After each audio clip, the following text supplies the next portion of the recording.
mostly streaming it there now, and we have learned otherwise we a couple of times ended up with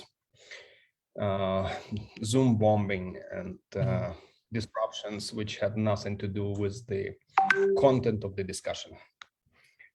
So we're now a little bit, unfortunately, for obvious reasons, in a bit of more controlled.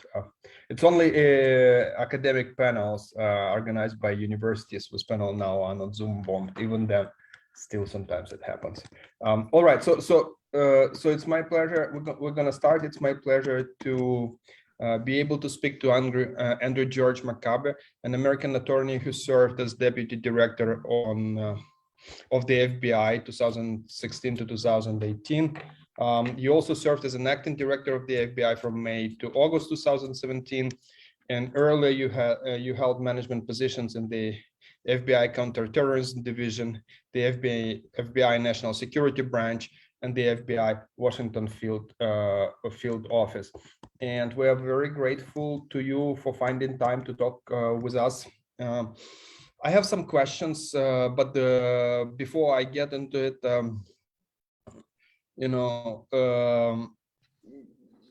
we're trying to demonstrate that during the war, Ukrainians and Ukrainian institutions, universities in particular, continue to conduct normal operations. We restarted our bachelor program, although it is, unfortunately, of course, it's online, because now our students are all over the world, but fortunately for us, everyone is accounted for, and we run regular checkups, and everyone is alive. Although some of people, especially from the areas around Kiev, have experienced some major hardship and tragedies. So it starts taking toll, and everyone is a bit on edge, and people need mental and other help, and we start, it's sort of all start adding up. So in these difficult moments, we continue to try to operate in as normal as possible. If I could just make a comment there, I just have to say how incredibly admirable and really heroic it is, not just what the entire nation of Ukraine is going through right now in this horrible, atrocious war that's been inflicted upon you for no reason, but the fact that you are committed to this sort of resilience, to maintaining academic dialogue and free expression, and is just it's an incredible thing, and I'm honored to be a part of it, and I hope I can offer some distraction or respite for those who are interested to hear what we have to say today. So I'm really looking forward to it. Yes, thank you, and thank you for kind of underscoring it. We are trying to demonstrate that we are different, at least that humans could be different, and that's right. In very difficult circumstances where many of us, some are fighting and then write reports in the afternoon, and others have been doing fundraising from shelters, and yet others, some of our analysts went to the military, and under the most difficult situations, humans have a choice to stay human. That's right. I think that's the point we want to make. It's still a choice. It's not an excuse to say that you are in war, and because of that, somehow you don't have a choice anymore to stay human.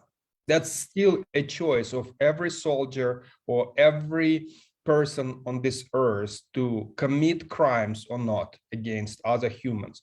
And this is what we demonstrate. And our institution, our country, but also, and I don't want to talk about national, actually, I stopped talking about the national kind of attributes. I think among Russians and among Belarusians and among Ukrainians, there are all kinds of people. And something went terribly wrong in Russia over the last decade or two. And it's a dark place where many people went.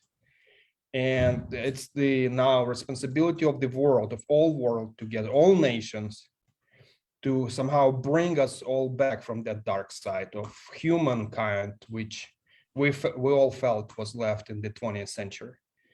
So, couldn't agree with you more. And I think that by giving people, even on the most fundamental level, this sort of a choice, the choice to engage in dialogue, to establish understanding, to aspire to greater knowledge and a broader view of the world, that is the polar opposite of what you see is being inflicted on your nation from Russia during this dark time. And I have my hats off to you and your commitment to continue this higher dialogue, this higher level of existence, which has got to be a real beacon to your people.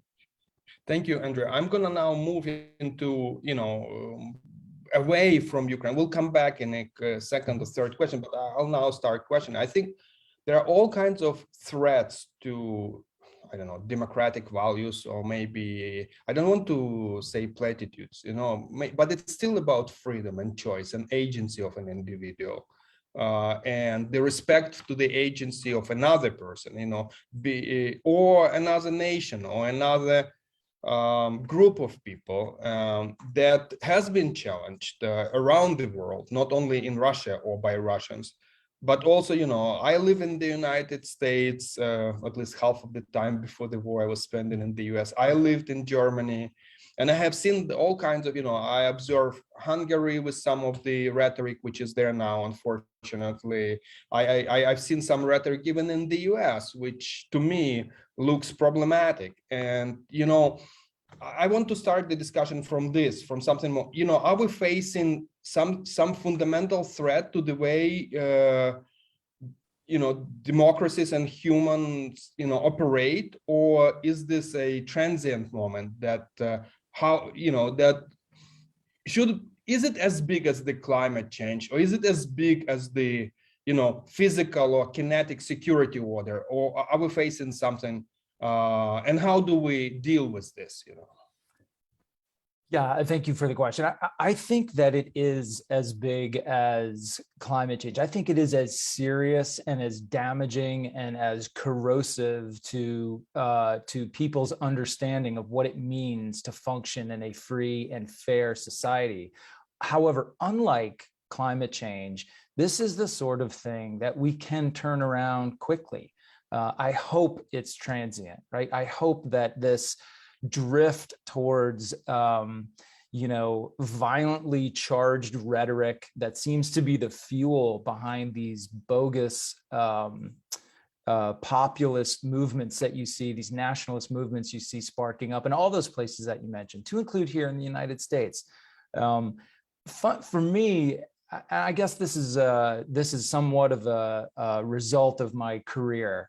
I see that that framework for free choice, for freedom of thought and expression, and understanding and respect for all people, whether they are similar or different from you, I think all of that is built around the framework of a rule of law society.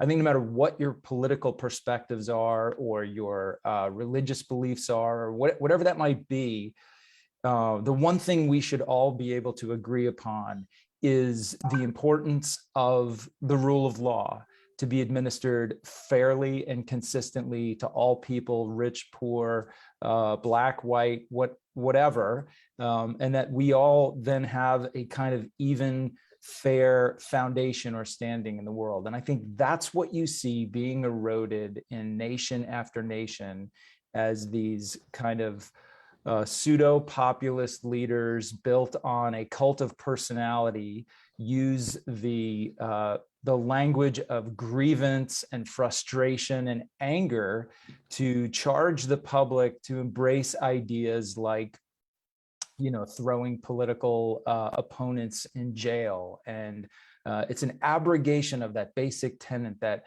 wait a second, we have a constitution, we have a framework of law, we have a process that's supposed to guide and regulate our political process. And whatever the result, we should all respect that result. It should be done fairly, it should be done transparently, and we should respect the results at the end of the process, whether or not your candidate wins or loses. We seem to have lost that somewhere in this kind of social media driven, soundbite driven culture that we've gravitated into. And I think that people really overlook the danger there, the threat that is kind of bringing to the institutions and the processes that we depend upon. You brought up social networks, and as an economist, I participated in some of research of polarization on social networks, and I've done some academic work very far from any reality, but still kind of shows my interest in thinking about it. And I remember one case study about the Black Panther movie. You might remember this movie, and the study that we have seen, okay, it was a case documented how Russia polarizes the US society on specific forums on Twitter and elsewhere. So the idea there, but I don't want to pitch it again as a Russia versus the US here. I just want to talk about the phenomena of the social networks and connect these issues that we are facing with the technology of the social networks and what can be done or how the humankind can respond to this phenomena. But the documented case study was the following. There were people who were discussing, black and white communities predominantly discussing the Black Panther movie. And so Russian bot farms picked up some of the people who were popular, and they started following and liking and promoting them, and the Twitter as an algorithm picked them up, and so they became influential. And then after a while, the bot farms operated from Russia stopped liking them, but only liked more abusive, more dramatic, more loaded language and posts. And so people started, as leaders of the communities, of the online communities, responded to this demand by saying, okay, it looks like my audience is not really responding to a moderate, they need to emotionally charged content. And so they started polarizing their posts. And after a while, there's a conflict between these communities, and that has been documented. And so you see the social networks in that sense are vulnerable to being hijacked and for polarization and creating these echo chambers or groups which fight with each other and shutting down the trust and shutting down communication across the subgroups or groups in a society or across the globe. And so, do you think we will somehow respond to it, and will this response be more of a culture, or it has to be a government response to regulation, or it should be a market will take, I'm an economist, so excuse me, I believe in markets sometimes. And so will markets take care of eventually that the companies self or maybe offer verification technologies or fight the bots. And so it fits in all these issues with Facebook and analytics, but are we doomed because of the social networks? Is the polarization something we're going to live with? How do we overcome it? Yeah, well, I deeply hope that it's not something that we're going to live with forever. And I think that to use Russia again as an example, we know from Russia's involvement in our 2016 election. I'm sorry, Tymofiy, can you still hear me out there? Are we still connected? Hello?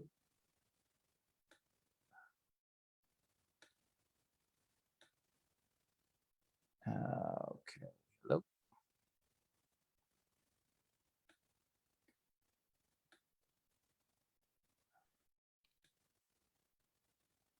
Let's wait for a minute.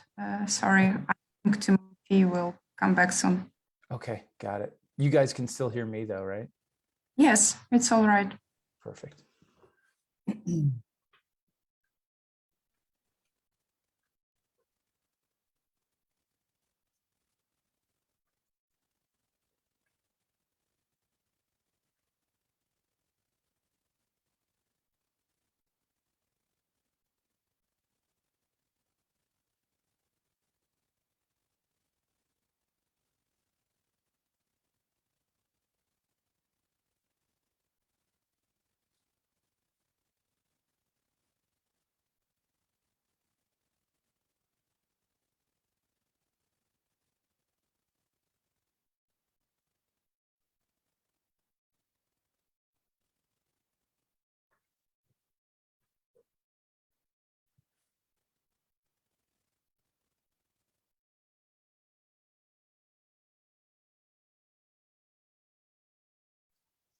My apologies. I had difficulty with the connections. So, while Ukraine is still connected in very good way, but sometimes there are issues. So I'm back. So I think I got cut off when I was talking about Black Panther.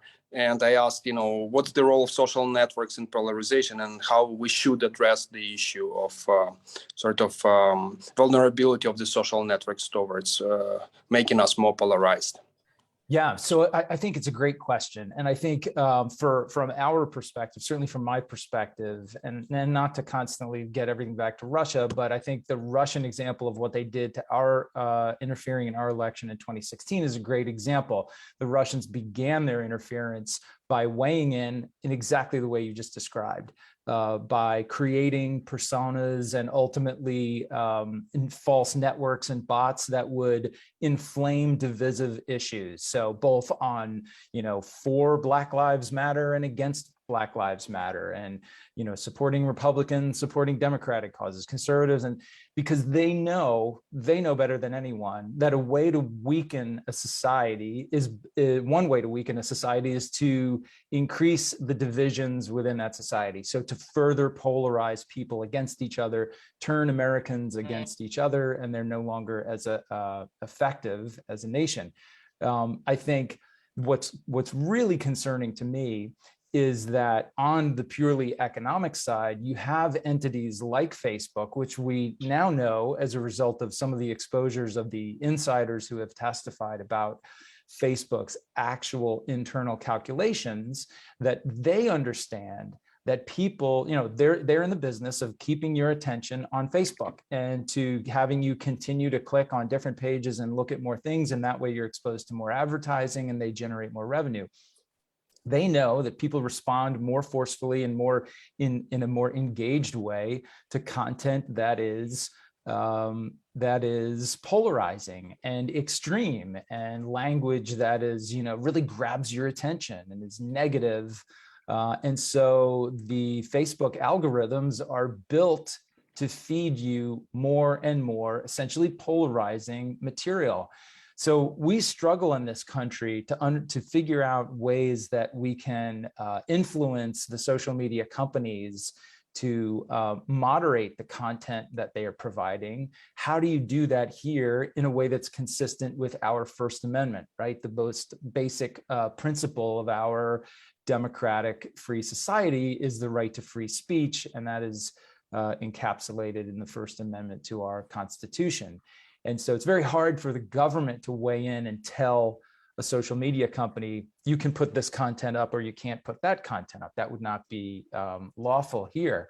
So the question becomes, how do we incentivize these private sector institutions that are now controlling a massive portion of our national discourse to moderate in ways that are more productive? And not influencing one side of an argument or another, or only allow liberal voices and not conservative voices, or vice versa. That would be a result that none of us want. But they also, at the same time, don't need to force feed people violent, inflamed, over-exaggerated, polarizing content. I think that's the way. This is ultimately a private sector-driven issue, and the private sector needs to step up and do the right thing and conduct themselves in a way that's going to be less, coercive to how we talk to each other and interrelate. Thank you. So I'm now going to go to the question, which is maybe a little bit too early to ask for Ukraine, but I think people are thinking about it. We have a very prominent, very strong leader in Ukraine now, and I'm fortunate to to have worked with him in the first government of Zelensky as the minister. And I think it's my honor and privilege to have had such experience. I've been in hundreds of meetings with him.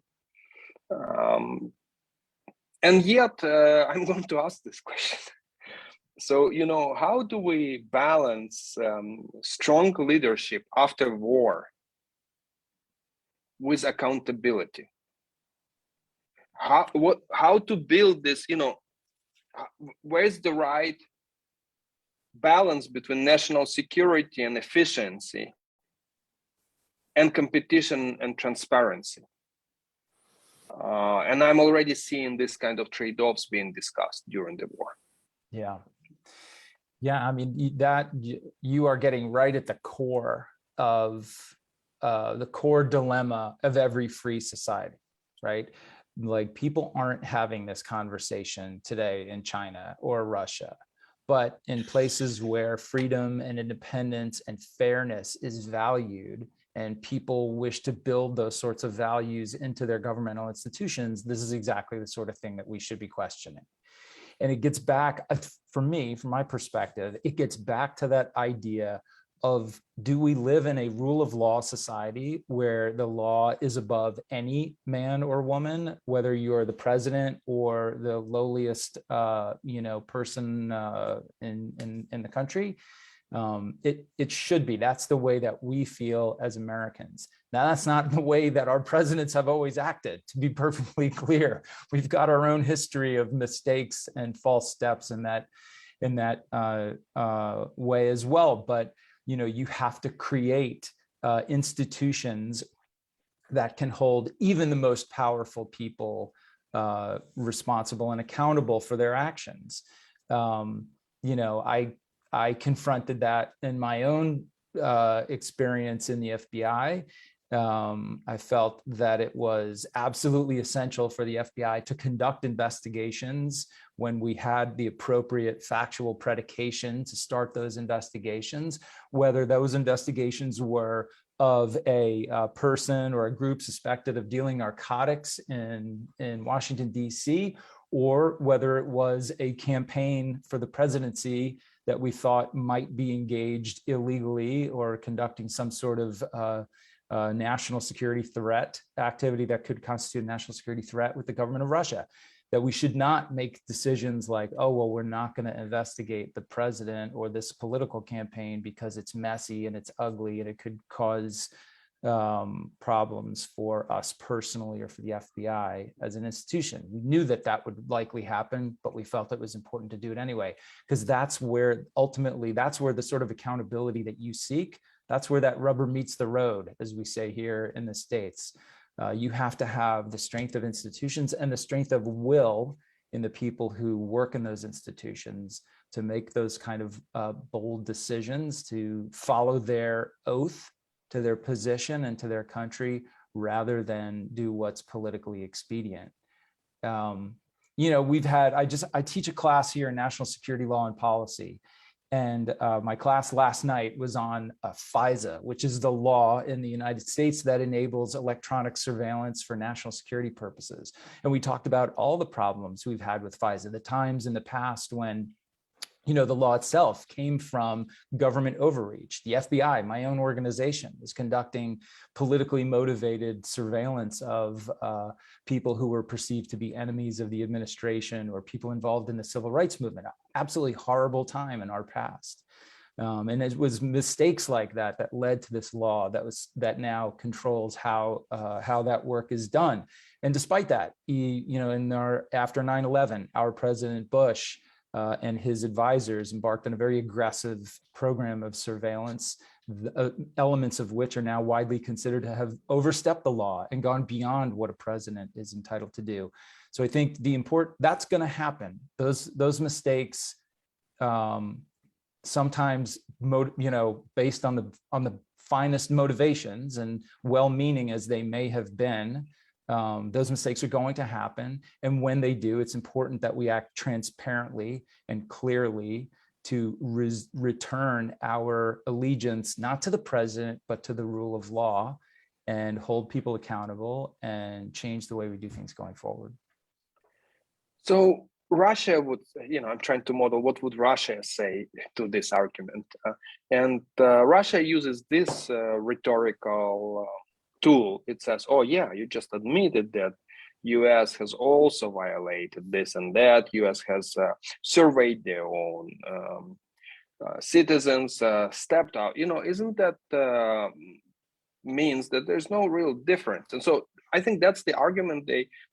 That's how they slow down critical thinkers. They're saying, wait a second, here's Iraq, here's a lack of weapons of mass destruction, here's the NATO expansion, here's the US, where look at Trump, look at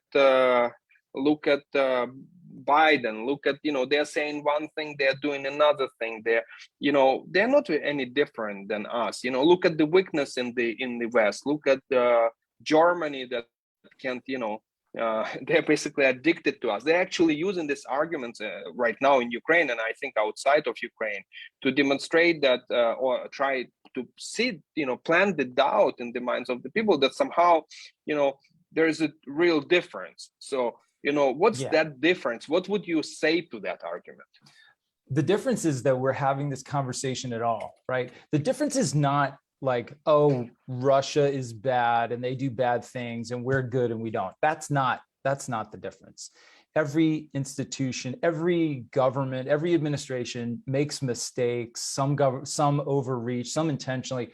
The difference is, in a free and fair society, we can talk about it and we can come out and transparently address those mistakes. We have congressional committees, and we have prosecutors and investigators in this country who ultimately they look into things and they reveal what they found. Last night in my class, we talked about the Inspector General report from the Department of Justice that revealed mistakes that we made in a FISA application as a part of that investigation of potential involvement in the campaign. So the difference is not that one country makes mistakes and the other doesn't. The difference is how you deal with those moments of error or overreach or even intentional misconduct. In the United States, we try to do that in a way that's open and transparent so that people understand what their government is doing and can act upon how they feel about that with their vote. Let's compare that to Russia. What's happening in Russia right now? If you talk about the mistake, the horrible atrocities that are happening in Ukraine, you get thrown in jail for up to 15 years. You're not even allowed to speak about it. You're not allowed to protest about it.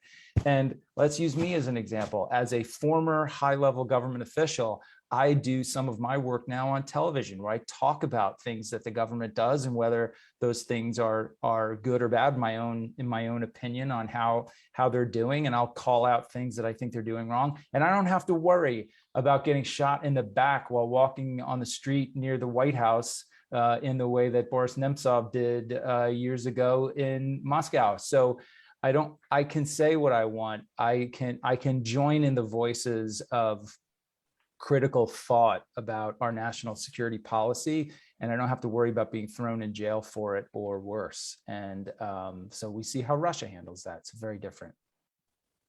I'm sorry about the kind of the discussion moving in the way that we have to defend the US, while it's obvious in kind of, I've been taught for years not to ever say anything is obvious or clear. But I think, at some point, there's also should be discipline of thought, in the sense that certain things are clear given the evidence that we have, that it is the Russian actions that now are simply unacceptable and tragic and create atrocities. And so in that sense, I apologize that we're having this discussion about it always feels like we're self-victimizing, how we deal in Ukraine with a strong president, or, thank God we have a strong president. That's right.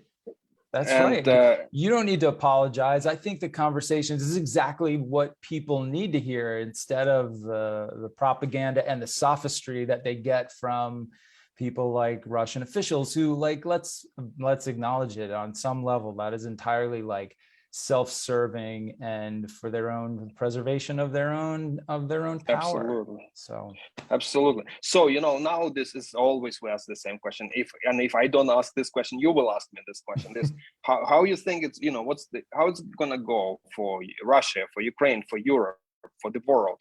What are the ways, the paths forwards, or possible scenarios? Of course, we're a completely new realm. I'm not asking to give a forecast as an analyst, but structurally, what do you think can happen that things will change? Or are we looking at years and years of a war in Europe, or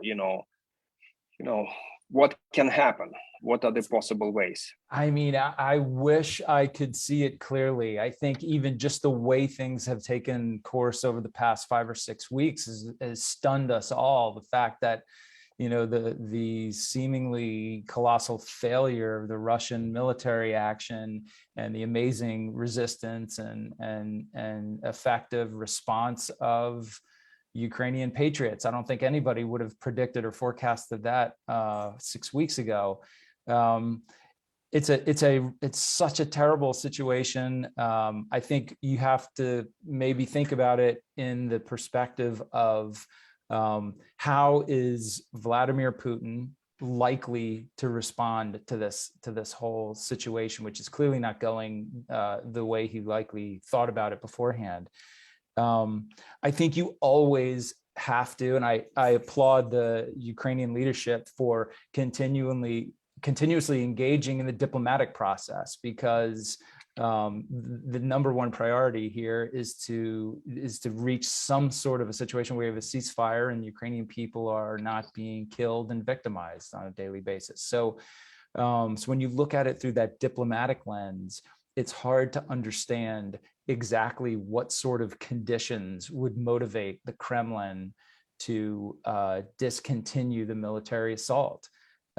He's going to have a very, very hard time going back to his population with something that he can sell as a victory or, you know, a reason for initiating this carnage. So it's hard to imagine him doing that without walking back with some sort of accomplishment. Anything along those lines would seemingly be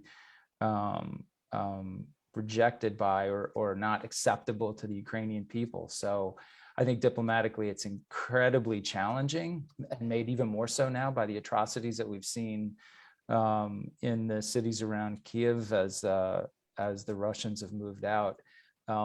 But I think you have to remain committed to that process, because fighting to a military stalemate could take years. I mean, there's really no limit to how long that sort of conflict could go on and how many people would be victimized during that time. So I think as dim as it seems in prospect, I still have confidence in your diplomatic officials, and on some level, the Russians have to understand that this is not going anywhere good for them in the short term or the long term.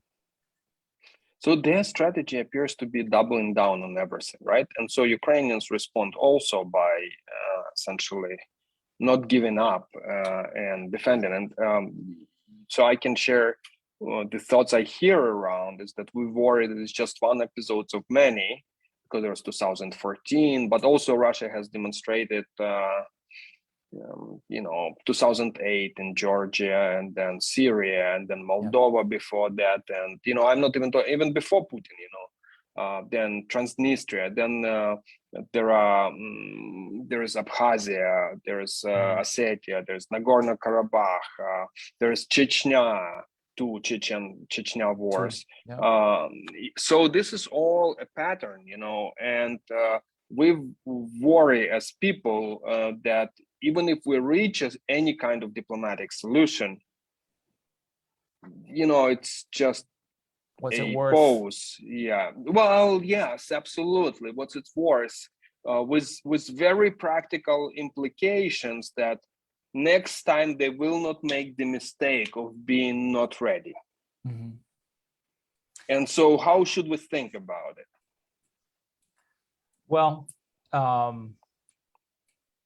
I think you're absolutely right about that. I don't think the Russian threat changes or diminishes over time.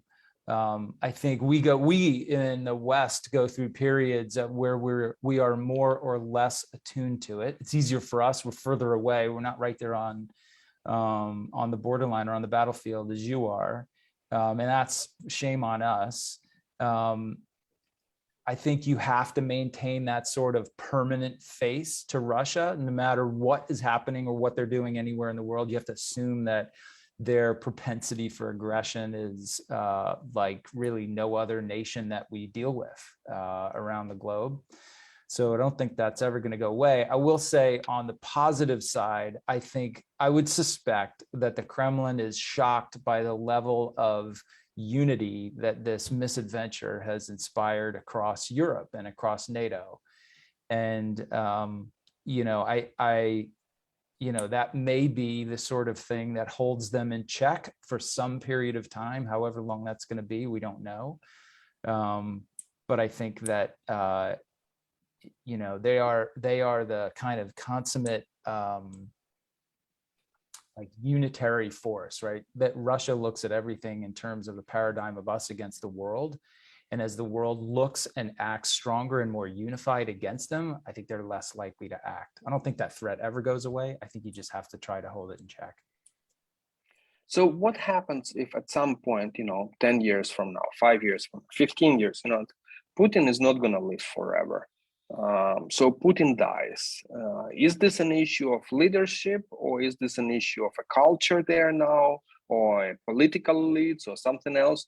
Do you think post-Putin the threat might be different? What would be your guess? I think I think that's a good possibility. I mean, again, I can't predict the future, and it's hard to say with perfect clarity, like who is in position to kind of follow him into that chair. But I do think that their current kind of bellicose position in the world is largely the result of Putin's worldview. Look, we've seen how changes in leadership affect Russia's place in the world over time, right? Stalin died eventually too. And the leaders who came after him weren't exactly cut from the same cloth. And we have had times of making some progress with Russia in terms of moderating their behavior globally. Nothing's been perfect, but I think you have to hold out that chance, which is why I think one of as frustrating and slow moving as the sanctions are, I think the more consequences the world can impose on Russia writ large, and unfortunately on the Russian people who aren't making these decisions, but will bear the brunt of that sort of response. That in a way puts more pressure on Putin. At some point, it becomes harder and harder to completely control the narrative with propaganda and lies. It becomes harder and harder to suppress political movements and political expression. And, you would hope that at some point that pressure, he starts reacting to it and moderating his behavior in a way that the population demands. We're clearly not there yet, but we'll have to keep an eye on it and see what happens.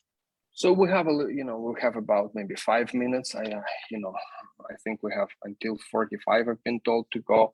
And I'm going to come back to, I'm going to ask you a little bit for, based on your experience, how would you structure the state building in Ukraine during and post-war, or post-episode, post-ceasefire, or post, I agree with you, we probably won't be able to come out and say, now it's all over, it's not going to be all over ever, at least for a while.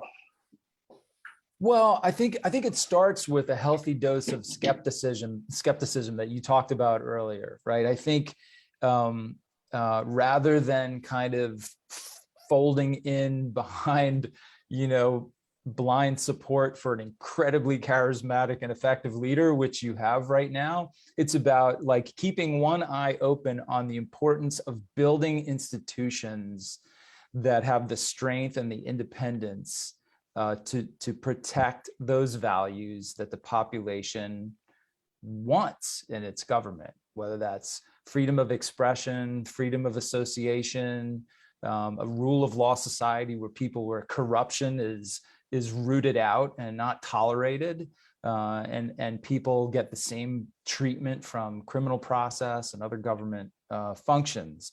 I think that if any, it's impossible to really characterize anything related to this war as a positive. It's certainly not, but it has highlighted, I think, for a lot of the world, the importance and the value and the really the majesty of the Ukrainian people. And I think there's opportunities to forge diplomatic relations, to kind of receive the sort of support, nation building support that Ukraine will need in the post-war period. And I think that you should, look in that direction, build those ties, investment, construction, and really civil society building that's going to have to take place to kind of to help the people of Ukraine recover. I mean, that is the endeavor that hopefully your government directs itself into, and not so much, retaliating or, seeking vengeance against your enemies. Building a free and fair and functioning society and an economy that's going to help and protect Ukrainian people is really, seems like that should be at the top of the priority list. So perhaps last, maybe not as fundamental question as national security and freedom of speech and democracy and rights balance, but we'll have a lot of veterans. And our veterans, how do we balance them and the role of civil society? Because in many ways, the legitimacy for the public of the veterans would be stronger and bigger than legitimacy of the civil society. And veterans would be a little bit more inclined, in my view, given what they have experienced, towards faster, more decisive actions and decisions.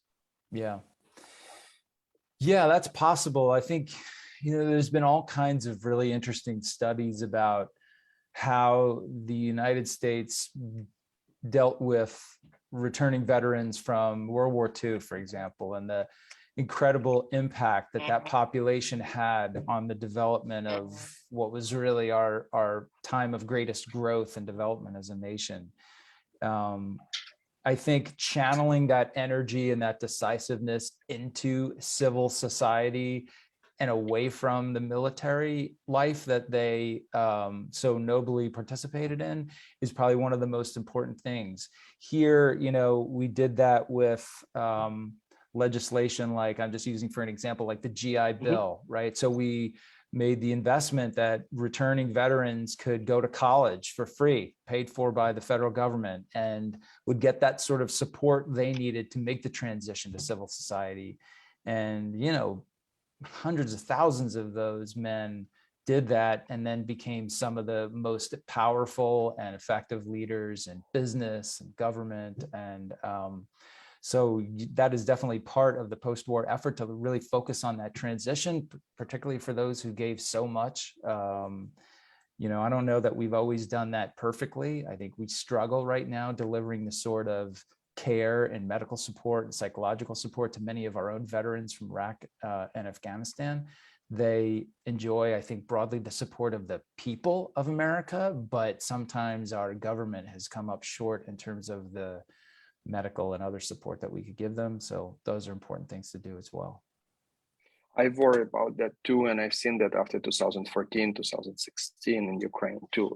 Yes, it is a continuous challenge to not to get distracted by other concerns. And so my last question will be about rule of law, about the rule of law. So a lot of people sometimes in Ukraine get frustrated with the rule of law. They understand the principle of this, but say, well, often it's inefficient, especially in Ukraine. We're still in transition from the post-Soviet Union kind of legal system. Sometimes it gets things in a very slow way and incorrectly. So, we won't even exist if we follow the rule of law literally. What would you say to that? Every society that's committed to a rule of law has those same complaints and issues and frustrations at different levels, of course, depending on your experience and history with the process.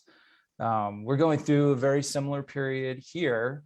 as we think more broadly about how our criminal justice system treats people of color and the kind of inherent biases and injustice that's built into the system. People of color, you look at any study, the data will clearly show you that people of color experience very different outcomes from the criminal justice system than white people do. And that's absolutely, that's intolerable. If your goal is fairness and equality, then that's not something that you can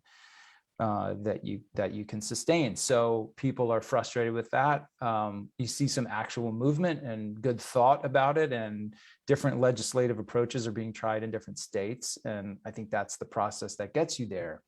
I guess the most important thing, though, is despite your frustrations and your complaints, you have to hold tight to those values that we all agree are important and essential, and continue to try to work with that system to change it through the democratic process to better represent what the public, the population feels is truly fair and equal. Abandoning it and walking away, embracing a system of, to the winner go the spoils, and whoever's in charge gets to make the rules and throw all their enemies in jail. That is the path to a totalitarian state, to dictatorship.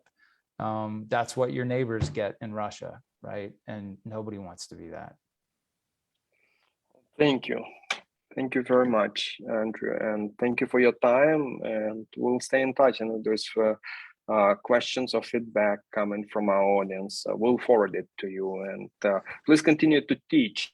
I'm an academic and I'm a teacher or faculty professor, so I believe it is important. So I'm so glad that you're teaching too. So I do as well. Thank you again so much for having me, and good luck. If there's anything that I can do, you obviously know how to get in touch with me. I'm happy to answer other questions, or if there's any way that I can help by participating in conversations or doing anything else, please let me know. My heart is with you all. Please be safe. Thank you. Thank you very much.